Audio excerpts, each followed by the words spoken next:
Vamos começar pela classificação. Porque o seu Caringo, depois de torcer para a Mercedes e depois de passar pela Ferrari, ele estava torcendo para o Alonso. Pois é. Mas deu ruim? Tá mais ele para Mick Jagger do que eu. Falei, pronto, seu Caringo, desculpa. Mas realmente, final de semana da Aston Martin já começou dando errado na classificação do Alonso. Porque o Alonso, logo no Q1, ele acabou escapando na última curva, foi para a caixa de brita, ele saiu na caixa de brita a mais ou menos 200 km por hora. Já teve sorte de não ficar ali, porque para quem acompanhou o final de semana da Fórmula 1, a gente viu que Logan Sargent, por exemplo, escapou nesse mesmo ponto do circuito, rodou e bateu. O Alonso pelo menos conseguiu seguir viagem, mas como ele saiu da curva, nessa última curva, na caixa de brita, acabou estragando um pouco a história do seu carro.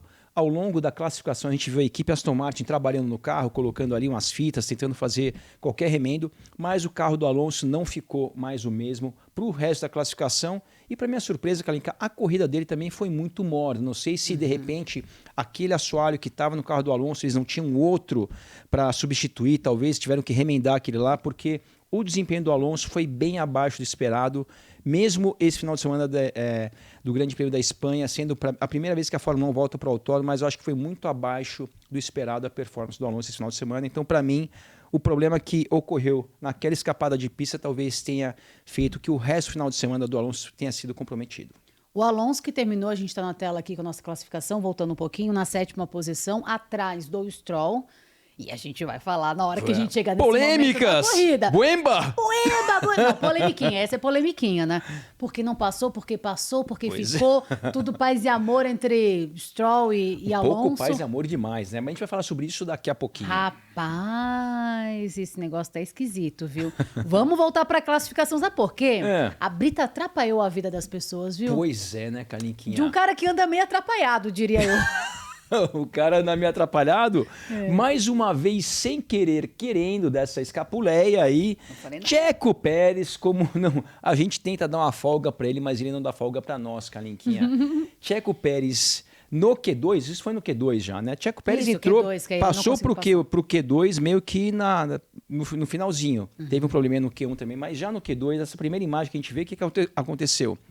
Para quem não acompanhou o final de semana, choveu no sábado de manhã, a pista veio secando ao longo do final de semana. E quando você tem uma pista que estava chovendo, para de chover, o último ponto dos autódromos, os que mais demoram para secar, são as zebras. Porque as zebras, você tem ali como se fossem alguns degraus ao longo das zebras e acaba empoçando um pouco de água ali, mesmo quando chove pouco. Então as zebras sempre são a última parte do circuito a ficarem secas. E Checo Pérez, na freada da curva, essa é a curva 5, se eu não me engano, ele colocou ali as rodas do lado de fora, do lado direito na zebra, na hora da frenagem, perdeu a traseira, fica muito difícil de ver, mas atrás do carro do Checo Pérez, a gente vê ali que tem até um sprayzinho de água aqui, quando ele passa ali naquela parte úmida, levanta um pouco de água, saiu de traseira logo na aproximação e na sequência, né, Kalinke, onde ele foi parar na caixa de brita e aí ficou muito comprometido, porque, como vocês podem ver, faltava 1 minuto e 50 para o final do Q2. Ele teve tempo ainda de abrir uma volta. Ele conseguiu até melhorar um pouco o seu tempo, mas mesmo assim não foi bom o suficiente para levá-lo ao Q3. Christian Horner até deu uma declaração após a classificação dizendo o seguinte, que eu acho que quando o Checo Pérez escapou, tudo isso deixou ele um pouco tenso. Obviamente ele viu ali uma situação um pouco difícil, porque se ele não conseguisse fazer uma volta, não passaria para o Q3, que é o que aconteceu. Então foi uma combinação realmente, um pouco de falta de sorte dele de passar na parte úmida, embora todo um piloto tem que saber que essa é a parte que mais demora para secar. Foi para a brita, deu mais uma volta, mas não foi bom o suficiente para ir para o Q3 e acabou largando apenas na 11ª colocação. Agora, para um cara que está numa escuderia com um carro imbatível, perto dos outros, né? Tem que aproveitar, e é isso que está se falando agora, né? O Dr. Mark falou, inclusive, sobre isso, dizendo que você tem um carro que é para ser um carro campeão, você tem que parar de focar em ser o campeão do mundo e pelo menos fazer boas corridas, porque está numa maré de azar absurda, né? Não sei se... maré de azar mais ou menos, né? Porque, se a gente for pensar, o que aconteceu em Mônaco, Checo Pérez, com o melhor carro do grid, no Q1, bate. Essa parte era o Q2, ou seja, a Red Bull é um carro que tem que ter, assim, ter obrigação de chegar no Q3 com facilidade. Não é momento de você arriscar mais do que precisa no Q2. O Checo Pérez arriscou um pouquinho mais do que precisava, cometeu mais um erro e, consequentemente, não chegou no Q3 e, mais uma vez, teve uma classificação muito, muito abaixo do esperado de um piloto que está no melhor carro da temporada. Peguei as palavras de Dr. Marco aqui, ó, só para deixar direitinho, né? Para falar direitinho. Ele precisa se concentrar mais nas corridas, não no título mundial. Eu espero que ele acorde. Durante todo o fim de semana, ele foi 3 a 5 décimos mais lento. A gente vai falar sobre isso lá na frente. É o segundo fim de semana consecutivo que ele não funciona. O Checo está relativamente abalado, mas eu tenho certeza que ele vai se recuperar. Você tem, Max? Olha, eu acho que o Dr. Marco falou uma coisa certa, né? Eu não sei, a gente não está lá, como a gente gosta de falar, A gente não tá lá. mas se realmente o Checo Pérez está pensando no campeonato, no Verstappen, na pontuação, eu acho que ele está cometendo um erro. É mais fácil focar no que você tem que fazer naquele dia, naquele momento e deixar as coisas acontecerem naturalmente. Eu acho que o Checo Pérez, a gente fala aqui várias vezes dele, eu acho que o Max Verstappen, como o próprio Dr. Marco e agora com o aval do seu Calinco, o Max Verstappen realmente é um piloto que está acima da média. Então, realmente, se o Checo Pérez começa a se comparar com o Max Verstappen e o Max Verstappen vem tendo resultados muito, muito melhores do que o dele, realmente eu acho que isso pode abalar a confiança do Checo Pérez. Então, eu acho que ele tem que fazer o dele, fazer o melhor possível, focar no momento que ele está ali, não ficar projetando muita coisa para frente, que eu acho que isso é o melhor que ele tem que fazer, não só para ele, eu acho que é o melhor que todos os pilotos têm a fazer. Porque todo mundo, quando começa a criar muitas expectativas, pensar muito lá na frente, às vezes acaba desfocando um pouco, acaba deixando o piloto do Max Verstappen ao Sargent, que é o menos experiente, mais tenso do que o necessário. Então, realmente, focar no que tem que ser feito, eu acho que é o melhor para todos os pilotos de qualquer categoria. Tá, a gente está falando da classificação ainda. A gente contou que o Alonso deu uma derrapadinha, acabou com o assoalho. Aliás, falando em assoalho, esses nudes estão rendendo, rapaz. Estão viralizando? Os nudes, calma, os nudes é a parte do assoalho, a parte do carro, meu povo. Mas aí o Pérez também foi para a Brita. E assim, foi uma classificação diferente, né? Porque teve briga até da Mercedes. Foi uma briga, Max? Quando a gente viu que já tinha visto, quando a gente achou que tinha visto tudo, né? A gente achou que a situação extremamente diferente, logo aonde para o coraçãozinho do seu carinho ver se tá bom. Na própria Mercedes, a gente vai ver algumas imagens aqui do que aconteceu. Foi uma confusão, tanto que depois da classificação, perguntaram para o George Russell o que tinha acontecido. Ele nem sabia o que tinha acontecido, assim, se o Hamilton vinha numa volta rápida, se ele estava abrindo uma volta, se estava fechando uma volta. Eu, na transmissão, achei que o Hamilton estava fechando uma volta, mas pelo que entendi depois, analisando algumas informações, vendo algumas entrevistas, não foi bem isso que eu tinha achado. Mas vamos ver aqui. Essa imagem aqui de dentro do carro do George Russell, ele está entre a penúltima e a última curva, ele está do lado de dentro ali porque tinha o Carlos Sainz acabando de fechar uma volta, então ele saiu do traçado para não atrapalhar o Sainz e ali ele ia chegar na última curva, como a gente vai ver na próxima imagem, para abrir sua volta. Só que antes disso a gente vê a imagem do Hamilton.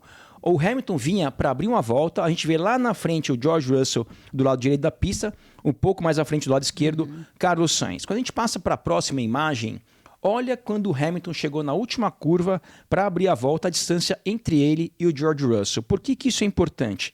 O George Russell deveria ter sido, na minha opinião, penalizado. Por quê? O Hamilton vinha para abrir uma volta rápida, a gente vê a distância que estava entre o Hamilton e o George Russell na tela anterior e a distância entre esses dois pilotos agora. O Hamilton está na distância do George Russell, que já atrapalha. Ou seja, numa classificação, você não pode fazer isso. Não é que você não pode só trancar a porta, você não pode se colocar na posição que já atrapalhe um cara que vem abrindo uma volta ou fechando uma volta ou em qualquer ponto do circuito. Como fez o Gasly e acabou sendo punido, perdendo algumas posições no grid de largada, acabou ficando em quarto e largou em 10º. Pois é, ele fez isso e foi punido 2 vezes, se não me engano. Carlos Sainz e Max Verstappen. Pelo mesmo problema. Eu acho que deram uma aliviada nesse momento, por quê? Porque o Hamilton ainda não tinha aberto a volta, mas ele iria abrir a volta. Ou seja, você abrir a volta de uma maneira mais lenta já é um prejuízo. Então, quando um piloto causa um prejuízo para outro, ele deve ser punido.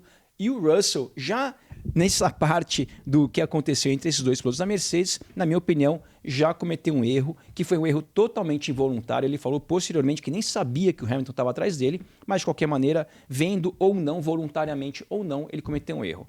Aí a imagem agora de dentro do carro de George Russell. George Russell vinha para abrir a volta, o Carlos Sainz tinha acabado de fechar a volta e o Russell falou, e a gente vê aqui que realmente ele tentou pegar um vácuo da Ferrari do Carlos Sainz, que a gente sabe que o vácuo aí nessa reta que é muito longa, pode ganhar aí de 1 a 2 décimos se você pega um vácuo, ou até um pouco mais. E a gente vê a cabeça dele apontada ali para o carro do Carlos Sainz dizendo o seguinte: ele está focado no carro do Carlos Sainz e nem sabe que o Hamilton está atrás O dele. retrovisor que a gente falou que aumentou, que agora veio diferente, não resolveu nada. Pode olhou. aumentar. Tem que colocar aqueles de Kombi, aquele em cima do para-brisa ali, porque esses aí aparentemente não resolveram nada. E olha o tamanho dos retrovisores, não são pequenos, né? Na próxima imagem, calinquinha. Quando a gente passa para a próxima imagem, a gente vê ali, ó, o Russell já voltando para o traçado, né? O Carlos Sainz já ficou para trás, mas olha quem que já está do lado esquerdo dele ali, ó. Fez o contato. O contato, né? Veio, esperou o contato e ali o bico do carro do Hamilton, né? A parte da asa dianteira do Hamilton ali, já do lado do carro do Russell, e o Russell voltando para a esquerda sem ter a menor ideia que o Hamilton estava lá e acaba tocando no carro do heptacampeão mundial. Quando a gente passa para a próxima imagem, a gente vê ali a imagem agora da on-board do Hamilton. É isso aí mesmo, perfeito. O Hamilton ali, no momento que o Russell viu para a esquerda, o Hamilton teve que tirar o pé, teve que ir até a grama, né? Quebrou o bico do Hamilton, talvez tenha desalinhado um pouco o carro do Hamilton, mas essa imagem é de dentro do carro do Hamilton. Realmente uma confusão dentro da equipe Mercedes. Talvez por ter essa confusão ter sido entre dois pilotos da mesma equipe, talvez a direção de prova tenha passado um pano ali, porque muitas vezes, que é errado, a direção de prova analisam a situação quando há reclamação. Eu acho que por ter sido com dois pilotos da mesma equipe, ninguém reclamou de ninguém, ou seja, ninguém foi penalizado, mas na minha visão, baseado na regra, não na minha opinião, baseado na regra, o que o Russell fez caberia penalização. Mas não pode prejudicar o coleguinha de outra equipe, não? Não pode prejudicar ninguém. Pode ser colega de equipe, pilotos de qualquer outra equipe. Não, no regulamento não é assim. Quando você vai entrar numa disputa com um piloto de outra equipe é assim. Quando é piloto da mesma equipe é assado. A regra é para qualquer piloto que está no circuito. Então. Tá. Essa setinha aqui, eu queria que você explicasse melhor. Vamos traduzir isso? Você falou de pegar o vácuo no Sainz, porque você ganha alguns segundos também e tal. Essa setinha que está olhando para o carro do Sainz. Que está olhando para o carro do Sainz. Ou seja, porque o vácuo é quando você fica atrás do carro? Atrás, você na posição aqui, no lateral. Caso, eu acho que não está pegando bem o vácuo, tá, parça? Não tá. Na verdade, não tá. E o Russell foi muito inocente, porque o que o piloto faz assim que fecha a volta, no caso o Carlos Sainz, ele já sai do traçado para não atrapalhar e já tira o pé também para não ajudar o seu concorrente. Então a gente vê que nessa imagem, olha a distância do carro do Russell em relação ao Sainz, um pouco para frente, o Sainz já ficou para trás. Ou seja, o Sainz não gerou vácuo nenhum para o Russell. O Russell realmente foi muito assim inocente de achar que aquilo de fato seria um benefício. Mas aquela setinha é mostrar para onde ele estava olhando, aonde ele estava focado. A gente vê que a cabeça dele está até... Jogador caro, rapaz. Tá olhando para um lado e para o outro. A cabeça dele até um pouquinho apontada para o lado direito, né? E com isso não viu que o Hamilton vinha pelo lado esquerdo. E deu a beijoquinha. E deu aquela beijoquinha, a imagem de fora ali, ó. O Sainz nessa hora já dando risada. E ali os dois pilotos da Mercedes, né? O Hamilton já tirou o pé, tanto que a asa traseira do Hamilton já fechou, porque o Hamilton tirou o pé. O contato ali entre os dois carros. E olha, os dois pilotos deram muita sorte. Principalmente o Hamilton, porque é muito fácil nesse tipo de situação bater pneu com pneu.